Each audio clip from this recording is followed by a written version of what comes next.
Hello friend, welcome to the ventos mode. आज का topic है working of flapper nozzle system. Flapper nozzle system काम कैसे करता है आज हम देखने वाले हैं। ठीक है, तो फ्लैपर नोजल सिस्टम को डिस्प्लेसमेंट टू प्रेशर ट्रांसड्यूसर बोलते हैं। और ट्रांसड्यूसर मतलब होता है वन फॉर्म ऑफ एनर्जी को दूसरे फॉर्म ऑफ एनर्जी में कन्वर्ट करने वाला डिवाइस। तो डिस्प्लेसमेंट टू प्रेशर मतलब कि फ्लैपर को डिस्प्लेस करके हम प्रेशर को कंट्रोल कर रहे हैं। ठीक है, और प्रेशर को डिटरमाइन कर रहे हैं इंडिकेटर को थ्रू। तो ये कैसे काम करता है इसको देखने वाले हैं। और यहाँ पे देखिए कि ये वर्किंग डायग्राम है। इसका एलिमेंट क्या क्या है, ये सप्लाई प्रेशर, यहाँ से प्रेशर हमारा सप्लाई होगा। नॉर्मली हम 20 psi एग्जांपल के तौर पर लिए है। ये हमारा फिक्स्ड फ्लो रेस्ट्रिक्टर है। और रेस्ट्रिक्टर क्या करता है, मान लीजिए कि सपोज हमारा स्टैंडर्ड वोल्टेज सिग्नल क्या होता है 1 to 5 वोल्ट। मतलब कि अगर 4 to 20 मिली एम्पियर करंट अगर कोई भी फिक्स्ड रेस्ट्रिक्टर के थ्रू फ्लो करेगा तो हमें ना 1 to 5 वोल्ट हमें मिलेगा। ये हमारा स्टैंडर्ड वोल्टेज सिग्नल का नियम है। और ये 20 psi लिए कि ये कांस्टेंट प्रेशर है। ठीक है, ऐसे नॉर्मली हमारा क्या होता है, नॉर्मल स्टैंडर्ड न्यूमेटिक सिग्नल क्या होता है 3 to 15 psi और 0.2 to 1 kg पर सेंटीमीटर स्क्वायर। हो गया। तो क्या होता है कि ये हमारा सप्लाई प्रेशर है, ये हमारा नोजल है, ये हमारा फ्लैपर है, ये पीवोट है। पीवोट से कनेक्टेड रहता है फ्लैपर। पीवोट, ये पीवोट के थ्रू फ्लैपर हमारा मूव और बैंड करता है। कभी फ्लैपर के थ्रू होता है, कभी बीच में रहता है, कभी इस साइड हो जाता है, कभी कभी तो ये मूव करता रहता है। और ये हमारा इंडिकेटर है जिसके थ्रू सिग्नल प्रेशर कितना है वो इंडिकेट करते हैं। तो इसका वर्किंग क्या है, वर्किंग बहुत ही ईजी और सिंपल है।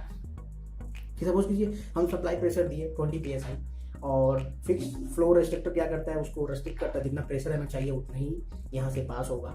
ठीक है, तो क्या होता है कि अगर हमारा ये फ्लैपर, अगर नोजल, हम 3 पॉइंट में इसका वर्किंग समझा रहे हैं। पहला पॉइंट में अगर सिग्नल पास कर रहा है और फ्लैपर हमारा नोजल के एकदम पास है, एकदम पास यहाँ पे समझ यहाँ पर है, तो क्या होगा, जो सिग्नल सप्लाई होगा वही सिग्नल प्रेशर यहाँ पे हमारा मूव करेगा और इंडिकेटर में इंडिकेट करेगा। ठीक है, तो हमारा लीकेज इन प्रेशर होगा ही नहीं क्योंकि फ्लैपर तो नोजल के पास है। ठीक है, ये पहला कंडीशन। लेकिन दूसरा कंडीशन में अगर सप्लाई हो रहा और फ्लैपर और नोजल से अवे है, मतलब कि सपोज करिए यहाँ पर बीच में, तो क्या होगा, जो सप्लाई प्रेशर होगा उसमें थोड़ा सा लीकेज होगा क्योंकि फ्लैपर तो यहाँ पे क्लोज है नहीं, तो यहाँ से लीकेज होगा, एटमॉस्फेरिक प्रेशर में जाएगा, ये एटमॉस्फेरिक प्रेशर में मिल जाएगा और सिग्नल प्रेशर में थोड़ा कम प्रेशर जाएगा। सिग्नल प्रेशर तो इंडिकेटर इंडिकेट करेगा कि प्रेशर में लॉस हुआ है। सिग्नल प्रेशर में इंडिकेटर का जो कांटा है वो गिर जाएगा थोड़ा सा। ठीक है, और थर्ड कंडीशन क्या है कि अगर फ्लैपर हमारा एकदम से मूव कर जाए, मतलब कि एकदम फार अवे, मतलब कि इधर के कंडीशन में आ जाए, इधर के डायरेक्शन में, तो क्या होगा, अगर सप्लाई प्रेशर आ रहा तो वो मैक्सिमम लीकेज इन प्रेशर इंडिकेट करेगा क्योंकि कांटा जो है हमारा इंडिकेटर का पूरा ही डाउन हो जाएगा। और देन हमें एज्यूम कर लेना होगा कि हाँ लीकेज ज़्यादा होगा क्योंकि फ्लैपर बहुत ही दूरी पर है नोजल से। तो ये वर्किंग है 3 पॉइंट में। तो ये था हमारा फ्लैपर नोजल का सिस्टम का वर्किंग। आप समझ गए होंगे कैसे वर्क कर रहा है। और एक ये ग्राफ है, सपोज के लिए हमारा ये सप्लाई प्रेशर है और ये गैप डिस्टेंस है।